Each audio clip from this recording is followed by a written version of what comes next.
जी बंधुओं नमस्कार। विगत 3 दिन से हम आप सबके बीच भारतीय ज्ञान परंपरा एवं दार्शनिक बोध को लेकर आप सबके बीच उपस्थित हैं। कल तकनीकी व्यवधान के कारण यह 4 दिन का क्रम खंडित हुआ, इसलिए तीसरा चरण जो 3 तारीख को होना था वो आज 4 तारीख को मैं आप सबके सामने व्यक्त करने के लिए प्रस्तुत हुआ हूँ। मैं आपसे चर्चा कर रहा था परसों कि भारतीय ज्ञान परंपरा में जो बोध है वह बोध इस बात से आरंभ होता है कि कोई ऐसी सत्ता है जो सत्ता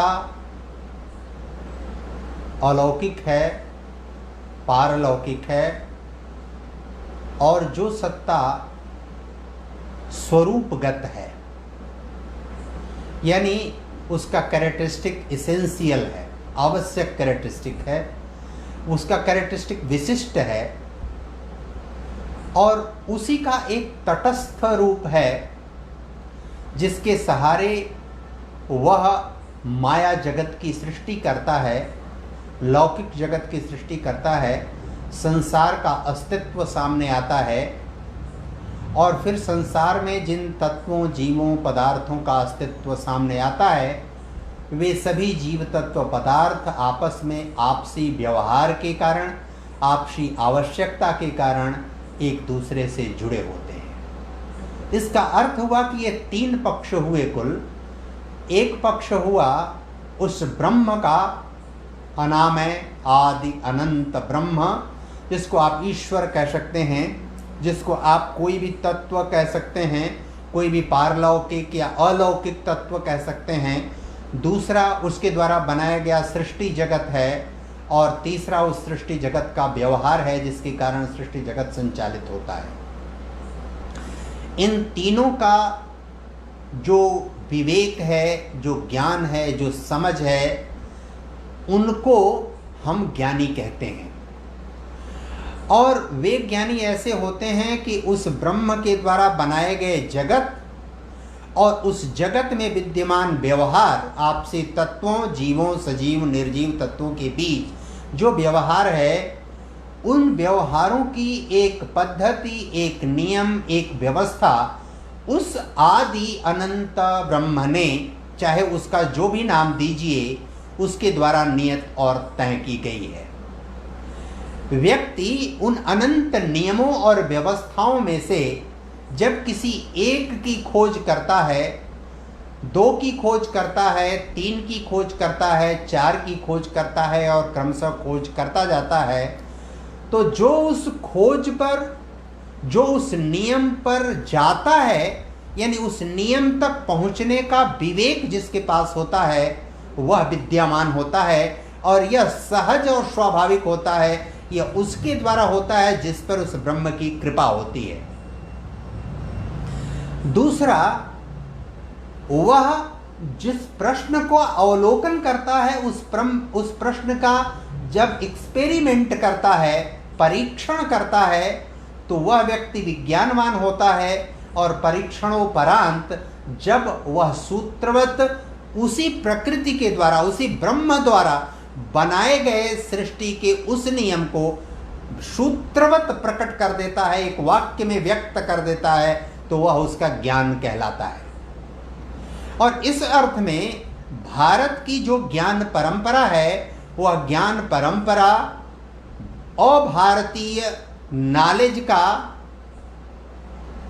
पर्यायवाची नहीं है।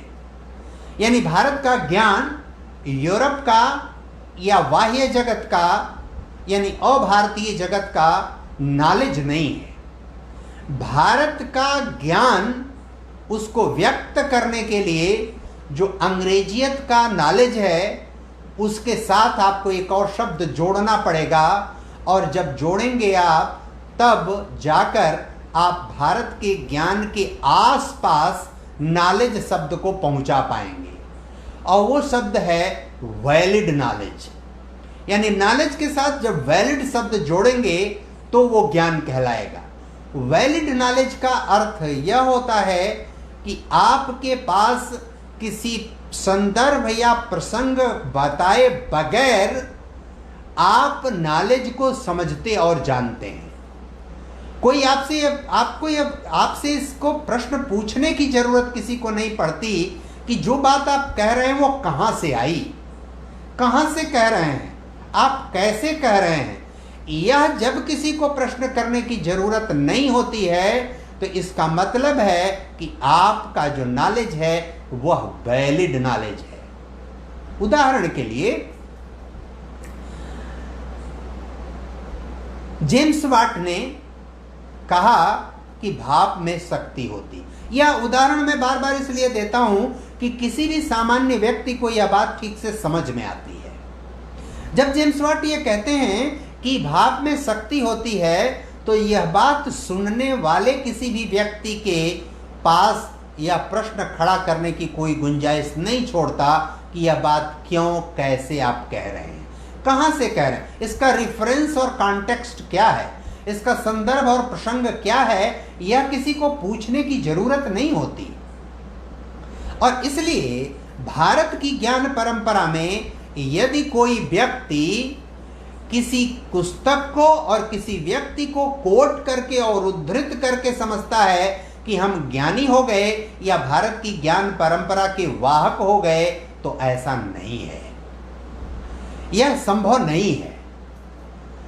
और यह संभव इसलिए नहीं है क्योंकि वह मौलिक ज्ञान नहीं है उसके पास श्रुति सम्मत ज्ञान नहीं है। जैसे कहा जाता है कि ऋषयः मंत्र दष्टारः, यानी जो भारत की ऋषि परंपरा है वह मंत्रों को अर्थात उन सूत्रों को जो प्रकृति के नियम हैं उन सूत्रों को देखने, समझने और जानने की उनके अंदर शक्ति थी, इसलिए वह मंत्र दृष्टारः कहे जाते हैं। भारत की ऋषि परंपरा मंत्र दृष्टा होती और ऋषि परंपरा का आशय है कि जो ब्रह्म की तरफ उन्मुख है, जो ब्रह्म की तरफ देखने की शक्ति है, जो ब्रह्म को समझता और ब्रह्म को जानता है, वह ऋषि होता है। और ब्रह्म की तरफ जाने की एक निश्चित परंपरा है। उस ब्रह्म की भक्ति आपको स्वयं में स्वीकार करनी पड़ती, माननी पड़ती है, तैयार होना पड़ता है चित्त से, मन से। जब आप भक्ति स्वीकार करते हैं तो आप साधु हो जाते हैं। साधु का अर्थ होता है सज्जनता से, श्रेष्ठता से, श्रेष्ठतर मानवीय विवेक और बुद्धि और गुण से होता है। व्यक्ति साधु हो जाता। जब वहां भक्ति में लीन हुआ, आसक्त हुआ, समर्पित हुआ, निष्ठापूर्वक लगा, तो वह भक्तिमय हो जाता है और फिर वो आगे चलकर साधु होता है। जब साधु होता है तो वह परंपरा और उत्तरोत्तर जब आगे बढ़ती है और गुणित होता है, वह उसके अंदर उसका विवेक और प्रबल होता है, तो वह साधु संत हो जाता है, फिर वो महात्मा हो जाता है और फिर वो ऋषि और मुनि परंपरा में चला जाता है। यानी उसको जितनी लौकिक यानी सृष्टि यानी प्रकृति जगत के व्यवहार की है, उतनी ही समझ ठीक ठीक उस प्रकृति यानी माया जगत की भी है, और ठीक ठीक उस माया जगत को बनाने वाले, संचालित करने वाले उस ब्रह्म की भी उतनी ही समझ है।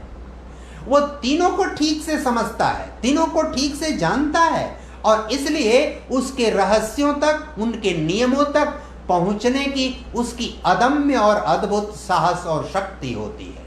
और उन्हीं के द्वारा जो श्रेष्ठ ज्ञानी पुरुष होते हैं, वे ऋषि उन्हीं के माध्यम से उन मंत्रों को प्रकट करते हैं, और जब उन मंत्रों को प्रकट करते हैं तो अपने यहाँ मंत्रों का सृजन होता है, और जिन मंत्रों का सृजन होता है वही मंत्र अपने यहाँ वैदिक मंत्र कहे जाते हैं।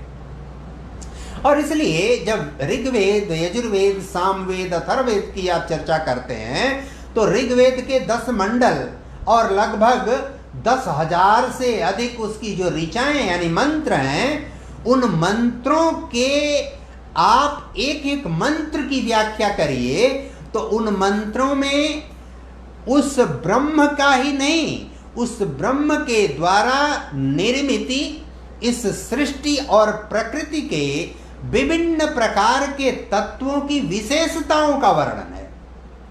आप अग्नि सूक्त में जाइए, आप वायु सूक्त में जाइए, वन सूक्त में जाइए, उनमें इन प्रकृति के तत्वों की विशद व्याख्या, जिन प्रकृति के तत्वों के परस्पर अंतर संबंध या परस्पर व्यवहार के कारण हम व्यवहार जगत यानी सृष्टि को संचालित होता हुआ देखते हैं, सृष्टि में अपने अस्तित्व और मूल्य को कायम रखते हैं, उसको भी वह ठीक से समझता है। आशय यह है कि भारत की मौलिक ज्ञान परंपरा कहां से शुरू होती है? उस ऋषि परंपरा से। वह उसको देखता है, जानता है, समझता है, उसको रेफरेंस कॉन्टेक्स्ट के दायरे में आप नहीं रख सकते। वही उसका वाहक भी है, जो मौलिक है, जो अनुभूति जन्य विवेक है जिसके अंदर, वही उसको जानता समझता है। जो श्रुति सम्मत विवेक है वही उसको जानता समझता है।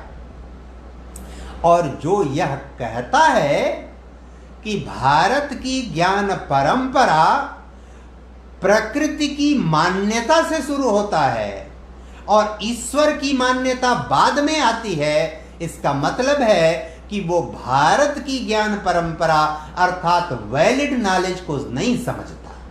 वो वैलिड नॉलेज को, वो जो टोटोलॉजिकल शेप में खंडित ज्ञान है, जो अभारतीय ज्ञान परंपरा है, वह उसके तह में जाकर भारतीय ज्ञान परंपरा को समझने और जानने की कोशिश करता है। आशय यह है कि वह उसके अंदर उस तरह का विवेक होता ही नहीं है, वह समझ ही नहीं सकता। क्योंकि जब भी आप इसकी चर्चा करेंगे कि यह प्रकृति का अस्तित्व, सृष्टि का अस्तित्व कब आया, तो आपको उसके पहले उस सृष्टि के अस्तित्व दाता के बारे के अस्तित्व को आपको स्वीकार करना पड़ेगा। उस सृष्टि दाता का जो अस्तित्व है वह आदि है, अनंत है, अनामय है और उसका कोई और छोर नहीं है। वह कब आया और कब जाएगा, ये दोनों अनंत है। और इन्हीं को समझने के लिए भारत में 6 प्रकार के वैलिड नॉलेज है क्या, उसके टेस्टिंग के लिए 6 तत्व बताए गए, 6 बातें बताई गई हैं। पहली बात है प्रत्यक्षीकरण। प्रत्यक्ष कोई चीज, जैसे इंद्रियार्थ प्रत्यक्ष, हम कोई चीज पाते हैं, देखते हैं, जानते हैं, इंद्रियों से प्रत्यक्षीकरण करते हैं, वह वैलिड नॉलेज है। जैसे हमारे शरीर में कोई चीज स्पर्श कर रही है, वो ठंडी है, तो उसको हम ठंडा कहेंगे, और ठंडा कहेंगे तो किसी को भी मानना पड़ेगा। दूसरा है अनुमान से, और अनुमान जो है वह अनुमान इस आधार पर होता है कि जैसे कोई व्यक्ति कहता है कि वहां जहां जहां धुआं है वहां वहां आग है, यानी धुआं होने से आग का अनुमान किया जाता है। धुआं है इसलिए आग है। कोई व्यक्ति डूब रहा है इसलिए वहां अथाह जल है। कोई गर्मी से झुलस रहा है यानी धूप तेज है। यानी अनुमान, यानी किसी के कारण कुछ घटित हो रहा है, उसको हम अनुमान कहते हैं। और यह भी अप्रश्नवाची ज्ञान होता है, और इस तरह के अप्रश्नवाची ज्ञान को भी हम वैलिड नॉलेज कहते हैं भारत में। तीसरा है उपमान, यानी संज्ञा संगी संबंध। संज्ञा संगी संबंध कि हमने जंगल में अगर नील गाय देखा और कोई पूछा जो नहीं जानता है कि यह क्या है, तो आप नील गाय जानते हैं तो आप नील गाय बताते हुए उसको यह बताएंगे यह गाय जैसी होती है। यानी गाय जैसी होती है, गाय नहीं है, लेकिन गाय जैसी जब हमने बताया तो उसके स्वरूप का बोध हूबहू उस व्यक्ति के मस्तिष्क पर पड़ जाता है, वो समझ जाता है। यानी वहां डेविएशन की कोई गुंजाइश वो देख तो रहा ही है, लेकिन उसको समझने और जानने के लिए उसने गाय जैसी है इसका विवेक उसको दिया, और यह भी वैलिड, जो देने वाला है उसको उस चीज की वैलिड नॉलेज है, और इस नाते जो उसने वैलिड नॉलेज दिया, जो उसको ज्ञान दिया, उस ज्ञान के कारण वह उस विधा में वहां तक पहुंच पाता है। फिर है शब्द। शब्द ऐसा वैलिड नॉलेज है जैसे किसी के पिता ने किसी व्यक्ति का नाम रख दिया, मान लीजिए कि उनका नाम है मोहन। अब किसी का नाम मोहन उनके पिता ने लिखा है, तो मोहन नाम जैसे ही उच्चारण करेंगे, जैसे ही व्यक्त करेंगे आप, तो उस व्यक्त करने के साथ ही उस व्यक्ति का संपूर्ण स्वरूप, उस व्यक्ति की संपूर्ण विशेषता खुलकर आ जाएगी, और उसके बाद वह अप्रश्नवाची हो जाएगा। जैसे जो व्यक्ति पवन समझता है, हवा समझता है वो, और हवा चलने लगे तो फिर उसको और कुछ बताने की जरूरत ही नहीं है, और कुछ कहने की जरूरत ही नहीं है। जो व्यक्ति पर्वत समझता है, पर्वत दिखाने के बाद और कुछ समझने की जरूरत ही नहीं है। यानी वह शब्द ही वह व्यक्त करता है जो विशेषता उसको समझ में आनी चाहिए, जो विशेषता उसको जाननी चाहिए। यानी शब्द, यानी जो बात हम प्रकट करते हैं, प्रस्तुत करते हैं, वह शब्द वैलिड नॉलेज का एक आधार प्रदान करता है। उसके बाद है अर्थापत्ति। एक पांचवा तरीका है भारत में वैलिड ज्ञान को जानने और समझने के लिए, जहां प्रश्न खत्म हो जाता है। अर्थापत्ति क्या है? अर्थापत्ति यह है कि आपने कहा मोहन दिन में नहीं खाता, यानी मोहन दिन में भोजन नहीं करता, मोहन दिन में पानी नहीं पीता। दिन में पानी नहीं पीता, इसका अर्थ है रात में पानी पीता है। अब यह जो रात में पानी पीता है, यह वैलिड नॉलेज है मोहन के बारे में, और यह वैलिड नॉलेज उस सूचना से आया, जो सूचना यह नहीं बता रही है कि रात को पीता है कि नहीं पीता है, लेकिन उसके मूल्यांकन का वह तरीका है जिस मूल्यांकन के आधार पर वह उसका विवेक जागृत होता है। एक वैलिड नॉलेज का एक और भी तरीका है, वह है अनुपलब्धि का। जैसे आप किसी कार्यालय में प्रतिदिन आते जाते हैं, किसी मार्ग से प्रतिदिन आते जाते हैं, कोई वस्तु, तत्व, जीव, पदार्थ कहीं दिखाई पड़ता है, और एक दिन अचानक पता चला कि वो नहीं है। जब पता चलता है कि वो नहीं है, तो आपको उसकी अनुभूति होती। ये पांचों जो छह जो वैलिड नॉलेज के जो सूत्र हैं पकड़ने के, वो सभी अनुभूति परक हैं। आप अनुभूति से, अनुभव नहीं, अनुभूति से, वह अनुभूति से हम उसको पकड़ते हैं और जानते हैं। और हम जैसे ही, मान लीजिए हमारे कक्ष में कोई वस्तु रखी रहती है रेगुलर, अचानक वो नहीं है, तो हमको जाते ही लगता है कि कुछ नहीं है, कुछ था जो नहीं है, वह अनुपलब्धि कहलाती है। और इन छह के आधार पर हम ब्रह्म के द्वारा बनाई गई सृष्टि से को चलाने वाले जो विभिन्न प्रकार के तत्व, अवयव, पदार्थ हैं, उनका व्यवहार जगत, इनके बारे में हम ज्ञान प्राप्त करते हैं। और इस ज्ञान परंपरा को समझना और जानना केवल भारत में ही संभव है। और जब भारत में इस तरह की ज्ञान परंपरा को हम समझने और जानने की कोशिश करते हैं, तो हमको यह जानना पड़ता है, एक बात हमेशा ध्यान में रखिए, कि इनके स्रोत क्या है। इनके स्रोत वही हैं जिस अनुभूति जन्य ज्ञान रखने वाले या श्रुति सम्मत ज्ञान रखने वालों ने, जिन्होंने समझा प्रकृति के रहस्य को, उन लोगों ने इन सारे तत्वों का, इन बातों का, उन स्रोतों का सृजन किया जिसको हम ज्ञान कहते हैं।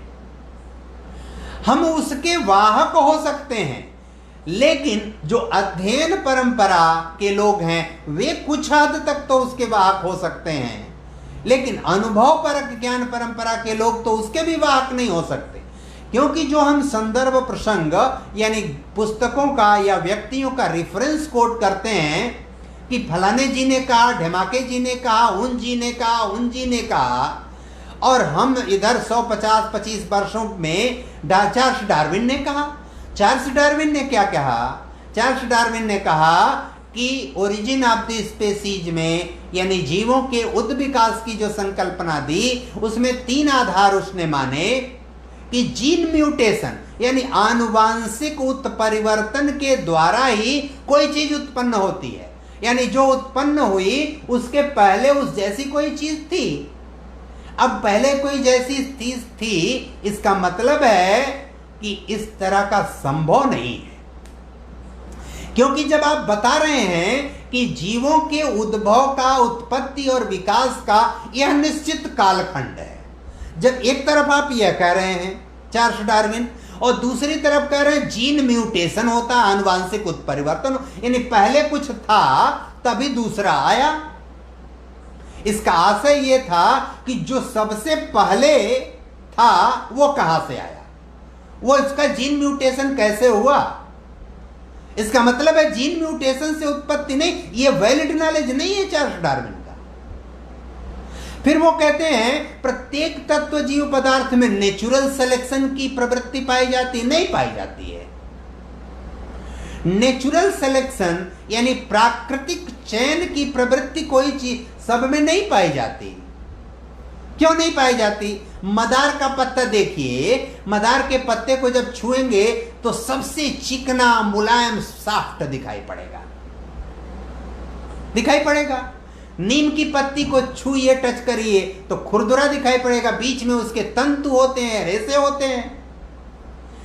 और इन दोनों को आप टेस्ट करिए, ग्रहण करिए तो आपको पता चलेगा। यानी नेचुरल सिलेक्शन आपको उसकी तरफ आकर्षित करता है, मदार के पत्ते की तरफ, लेकिन वह कैसा है आपको समझ में बात आ जाएगी। इसलिए नेचुरल सिलेक्शन की प्रवृत्ति सब में नहीं पाई जाती। ग्रेविटेशनल फोर्स यह वैलिड नॉलेज है। गुरुत्वाकर्षण की शक्ति, जो चुंबकीय शक्ति है वह वैलिड नॉलेज है। अब चुंबकीय शक्ति में आप देखिए कि कोई वस्तु, तत्व अगर नेचुरल सिलेक्शन है तो ढलान पर उसको छोड़िए तो वो नीचे की तरफ ढलान पर ढलकते ढलकते चली जाएगी। लेकिन जो चुंबकत्व होता है वह चुंबकत्व अगर ऐसे 2 चुंबक आप आमने सामने रखिए तो इधर का सिरा इस सिरे को और इधर का सिरा इस सिरे को, ये दोनों एक दूसरे को उल्टी दिशा में अट्रैक्ट करते हैं। यानी प्रकृति के नियम को आप खारिज कर रहे हैं। प्रकृति का नियम कुछ और कह रहा है और आप कोई दूसरी बात कह रहे हैं। यानी वैलिड नॉलेज नहीं है, यानी यूनिवर्सल नहीं है, वो यूनिवर्सल ट्रुथ नहीं है आपकी बात, वो लागू भी है नहीं, इसलिए इसको नॉलेज केवल कहते हैं। और ये वैलिड भी हो सकता है, इनवैलिड भी हो सकता है, इसलिए यहां प्रश्न खड़े होने की गुंजाइश है। फिर आप कहते हैं सर्वाइवल ऑफ द फिटेस्ट होता है प्रकृति में। सर्वाइवल ऑफ द फिटेस्ट यदि प्रकृति में होता तो सूर्य और वर्षा यानी जो क्लाइमेटिक यानी जो प्रकृति की व्यवस्था है, कोई जमीन में आप बीज लगाते हैं, उस जमीन में जो बीज लगाते हैं बरसात होती है। केवल बरसात अगर होती रहे तो उसमें अंकुरण नहीं होगा, वो ऊपर नहीं बढ़ेगा, आगे नहीं जाएगा। अगर फिर सूर्यातप न हो तो वो आगे नहीं बढ़ेगा।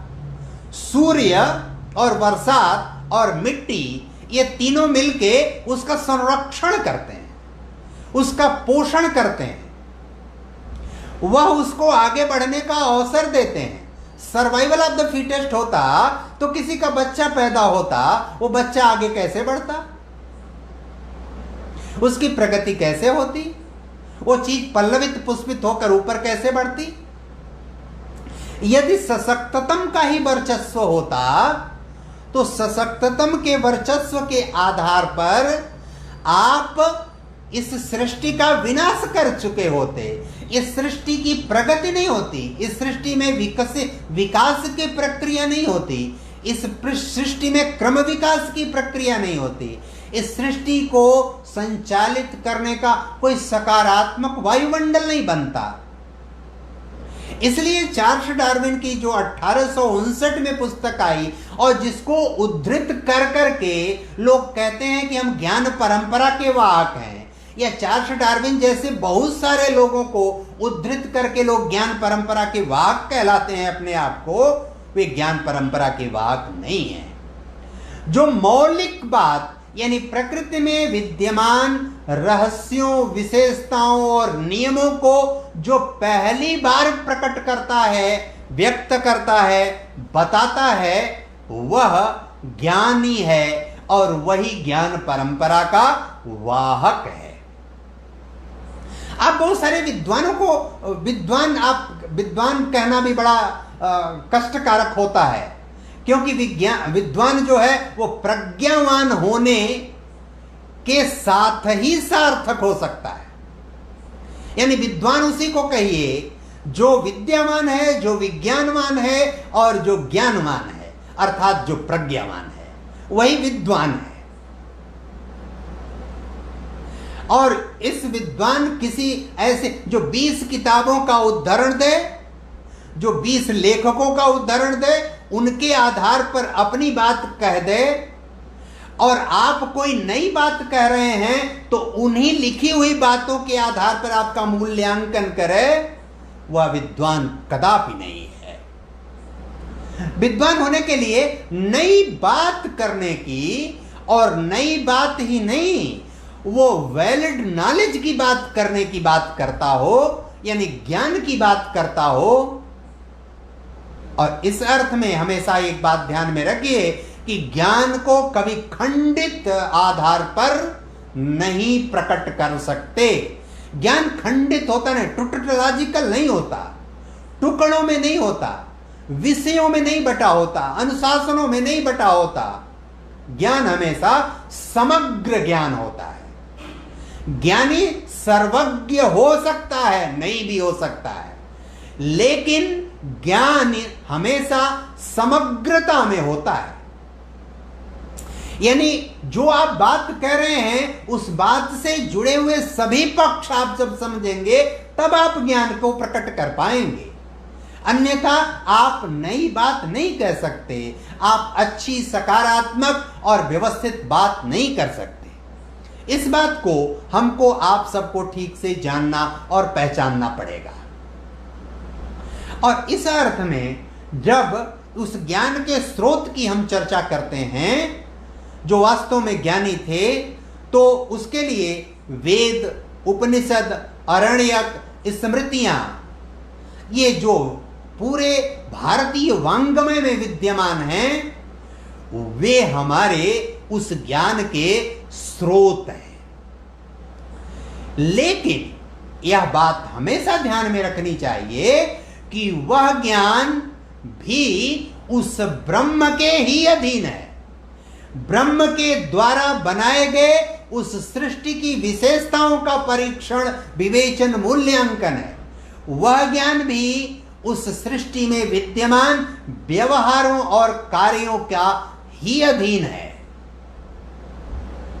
और जो भी नया ज्ञान आएगा, वह नया ज्ञान हमेशा उस ब्रह्म के आलोक में, उस ब्रह्म के द्वारा बनाए गए प्रकृति यानी सृष्टि के आलोक में नई बात कहने पर ही वह प्रकट होगा, तभी वह सामने आएगा।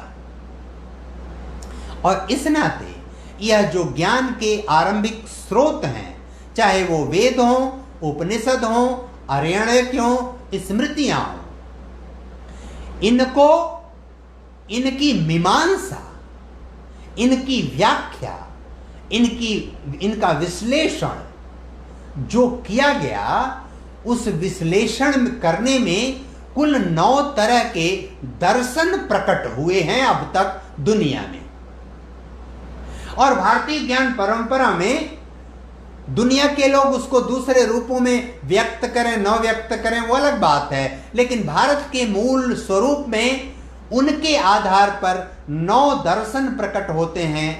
और वो 9 दर्शन, उसमें से 3 नास्तिक दर्शन कहे जाते हैं और 6 आस्तिक दर्शन कहे जाते हैं। और आस्तिकता और नास्तिकता का बड़ा स्पष्ट संबंध है। आस्तिकता की जब बात आती है, आस्तिक यानी उस ब्रह्म का वक्षस्थल है, उस ब्रह्म का सम्मुख पक्ष जो है वह आस्तिकता का है, उस ब्रह्म का जो विमुख पक्ष है वह नास्तिकता का पक्ष है, वह उस ब्रह्म का पृष्ठ प्रदेश है। जो आस्तिकता है, वो आस्तिक जो दर्शन है, उस आस्तिक दर्शन में न्याय है, वैशेषिक है, योग है, सांख्य है, मीमांसा है, वेदांत है। यह आस्तिक दर्शन है और आस्तिक दर्शन के अपने कारण हैं। और उन आस्तिक दर्शन के आधार पर ही हम चीजों को ठीक ठीक समझ सकते हैं, जान सकते हैं और ज्ञान परंपरा के वाहक बन सकते हैं। जब हम नकारात्मक वेदों के बारे में नकारात्मक बात करेंगे, जब हम उपनिषदों के बारे में, अरण्यक के बारे में, स्मृतियों के बारे में जब हम नकारात्मक बात करेंगे, इसका मतलब है कि हम भारत की ज्ञान परंपरा को नहीं समझते, हम भारत की दर्शन परंपरा को नहीं समझते और हम भारत के ज्ञान परंपरा के वाहक नहीं हो सकते। और इनके जो 9 दर्शन निकले, षड दर्शन जिसे हम कहते हैं, जो आस्तिक दर्शन है, सकारात्मक दर्शन के पक्ष हैं, और 3 नकारात्मक या नास्तिक दर्शन के पक्ष हैं। यानी वह शिव अर्थात ब्रह्म अर्थात ईश्वर अर्थात प्रभु, यानी उस पारलौकिक और अलौकिक सत्ता का जो पृष्ठ प्रदेश है वो त्रिक दर्शन है। और वास्तव में वह त्रिक दर्शन भी नास्तिक दर्शन नहीं है। मैं कहता हूं नास्तिक दर्शन नहीं है, और इसकी चर्चा मैं कल आपसे करूंगा विस्तार से। जो 9 दर्शन हैं, वह 9 दर्शन सभी आस्तिक दर्शन हैं, सभी सनातन संस्कृति को मानते हैं। क्योंकि भारत की जो ज्ञान परंपरा है, भारत की जो सांस्कृतिक परंपरा है, भारत की जो चिंतन परंपरा है, भारत की जो संस्कार परंपरा है, वह सभी गंगा की अविरल धारा है, अनंत काल से चल रही है, अनंत काल तक जाएगी। इसलिए वे भी जो पृष्ठ प्रदेश हैं प्रभु के, लेकिन पृष्ठ प्रदेश भी तो प्रभु का ही पृष्ठ प्रदेश है, शिव का ही पृष्ठ प्रदेश है, ब्रह्म का ही पृष्ठ प्रदेश है। इसलिए उनसे अलग कैसे है, उनसे भिन्न कैसे है?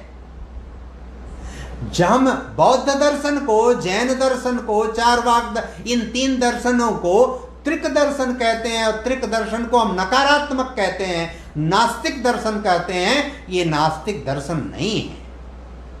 गौतम बुद्ध पर हमने 2 व्याख्यानों में पिछले महीने में उस पर विस्तार से चर्चा किया था। कल संक्षेप में उसकी और भी मैं विस्तार में जाऊंगा और उसकी चर्चा करूंगा, और उस आलोक में बातों को स्पष्ट करने का आपके समक्ष प्रयास करूंगा। और इस आधार पर वे खंडित ज्ञान के लोग, जो ज्ञान को नॉलेज या नॉलेज को ज्ञान समझते हैं, वे ही यह बात कह सकते हैं कि दुनिया में जो अभारतीय ज्ञान परंपरा है, यानी knowledge with valid and knowledge with invalid, यह जो ज्ञान परंपरा है वह भी मोरल नॉलेज ट्रेडिशन है, नहीं, वो इमोरल नॉलेज ट्रेडिशन है। मोरल नॉलेज ट्रेडिशन जो है, भारतीय ज्ञान, वो वैलिड नॉलेज जो है वही मोरल है। जो इनवैलिड नॉलेज है वो इमोरल है, वो मोरल नहीं है, वो नैतिक ज्ञान नहीं है, वो अनैतिक ज्ञान है, वह इनवैलिड नॉलेज है। इस बात को हमको समझना चाहिए, और जब भी हम समझने की इसकी कोशिश करते हैं तो हमको अपने पूर्वाग्रह हटाना चाहिए और हमको मानना चाहिए कि ऐसी कोई सत्ता है, ऐसी कोई तत्व, ऐसा कोई पदार्थ है, ऐसा कोई है जिसके कारण यह सृष्टि अस्तित्व में है। इस सृष्टि के नियम अस्तित्व में हैं, उस नियम से यह सृष्टि संचालित होती है और उसी नियम से ही संचालित होती है। उसी नियम से संचालित नहीं होती तो बड़ी बड़ी डॉक्टर, बड़े बड़े चिकित्सालय, बड़े बड़े ऑपरेशन थिएटर होकर भी कोई व्यक्ति चला क्यों जाता एक निश्चित आयु के बाद या कम आयु में भी? क्योंकि उसकी नियम और व्यवस्था में जो तय है वही होगा, उसमें आप कुछ कर ही नहीं सकते। इसलिए उस नियम और व्यवस्था का पालन ही नहीं करना, उस नियम और व्यवस्था का पालन करते हुए उन नियम और व्यवस्था को बनाने वाले को भी स्वीकार करना, उस ब्रह्म को भी स्वीकार करना हमारा परम धर्म और कर्तव्य है। और जब तक हम उसको नहीं समझते, दुनिया नहीं समझने की चेष्टा करती, तब तक दुनिया में मानवता का कल्याण, दुनिया में सृष्टि का कल्याण, दुनिया में पृथ्वी का कल्याण, हमारे सौर मंडल का कल्याण नहीं हो सकता। और इसलिए हमको भारत की ज्ञान परंपरा को न केवल समझना बल्कि उसका वाहक होने के लिए भी हमको उस मौलिक ज्ञान परंपरा को, अनुभूति जन्य ज्ञान परंपरा के जो दो अंग हैं, मौलिक ज्ञान परंपरा और श्रुति सम्मत ज्ञान परंपरा, इन दोनों को मानना, स्वीकार करना, अनुसरण करना, उसी पर चलने की चेष्टा करना। हम जब करेंगे तभी हम चीजों को ठीक से समझ पाएंगे, जान पाएंगे, अन्यथा हम भ्रम में रहेंगे। अर्थात ब्रह्म के द्वारा बनाई गई सृष्टि, सृष्टि के व्यवहार, इन तीनों के ज्ञान को जहां जो संचय किया गया, वह संचय ही वेद है, उपनिषद है, अरण्यक है, स्मृतियां हैं। और उन्हीं का जो विश्लेषण है, उन्हीं का जो विवेचन है, अलग अलग दृष्टियों से वह 9 दर्शन में भारत में व्यक्त होता है। और वे 9 दर्शनों, उन 9 दर्शनों को समझना, फिर नए तरीके से समझना, नए तरीके से व्याख्या करना, नई बातों को सामने ले आना, यह भारत की ज्ञान परंपरा को जीवंत रखने, आगे बढ़ाने, भारत के गौरवशाली ज्ञान परंपरा को आगे बढ़ाने और स्थापित करने के लिए आवश्यक है। और भारत में यह भी जो दुष्प्रचार किया गया है कि त्रिक दर्शन अलग हैं जो नास्तिक दर्शन है, षड दर्शन अलग हैं जो आस्तिक दर्शन है, यह भ्रम जो फैलाया गया, यह भ्रम भी टूटना चाहिए। क्योंकि टूटने के भी वैलिड नॉलेज विद्यमान है, वैलिड सूचना है, और उस वैलिड सूचना के आधार पर जो ज्ञान है, उस ज्ञान के आधार पर आपको उसकी गलत व्याख्या में न जाकर सकारात्मक यानी ज्ञान परक व्याख्या में जाकर आपको बातों को स्पष्ट करना चाहिए। और इसकी कल हम विस्तार से आप सबसे चर्चा करेंगे। आज इतना ही निवेदन करते हुए अपनी बात पूर्ण करते हैं। बहुत बहुत धन्यवाद। नमस्कार।